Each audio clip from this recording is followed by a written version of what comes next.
আমাদের বাড়িতে একটা ডাইনিং টেবিল আছে, কিন্তু ডাইনিং টেবিলে বসে খাওয়ার অধিকার আমাদের নেই। আমাদের কাছ থেকে অধিকার কেড়ে নেওয়া হয়েছে। ডাইনিং টেবিলের যে উপরটা আছে সেটা ওদের খেলার জায়গা, ওদের রকিং চেয়ার। আর ডাইনিং টেবিলে যে চেয়ারগুলো আছে সেই চেয়ারের গদিগুলো হচ্ছে ওদের দিবানিদ্রার জায়গা। আর উপরে ডাইনিং টেবিলের উপরে যে হাঁড়ি পাতিল যেগুলো রাখা থাকে সেগুলো ওদের হচ্ছে আত্মগোপন করার জায়গা। আমরা আমরা মেঝেতে এমন করে ড্রাই শিট পেতে চারদিকে ছড়িয়ে ভাত খাই।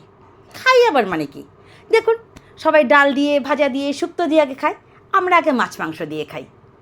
মাছ মাংস দিয়ে খাই বলতে ওগুলো মুখের মধ্যে দিয়ে ঝোলগুলো চুষিয়ে চুষিয়ে নিই, আর বাকি জিনিসগুলো ওদেরকে দিই। কাউকে কাটা বা চিবিয়ে দিতে হয়, কেউ আবার মেটে খায়, কিন্তু ঝোলটা আমাদের চুষে খেয়ে নিতে হয়। এই যে দেখুন এদিকে, ও যে দেখুন দেখুন দেখুন দেখুন কী মজা, এই যে উঠে গেল, রকিং চেয়ারে উঠে গেলেন, উনি এখন খেলবেন। আর ওনাকে এন্টারটেন করার জন্য আমাদের দিদি বসে আছেন। এদিক ওদিক খুঁজলে পরে আরও কে কোথায় গুছে টুচে আছে বোঝা যায় না, পাড়াপড়শিও থাকতে পারে ওদের, কোনো অসুবিধে নেই, কারণ এখানে তো সবাই তিনটে, বাকি তিনটে কোথায় কে জানে। আসবে আসবে, ওরাও আসবে, কোনো চাপ নেবেন না।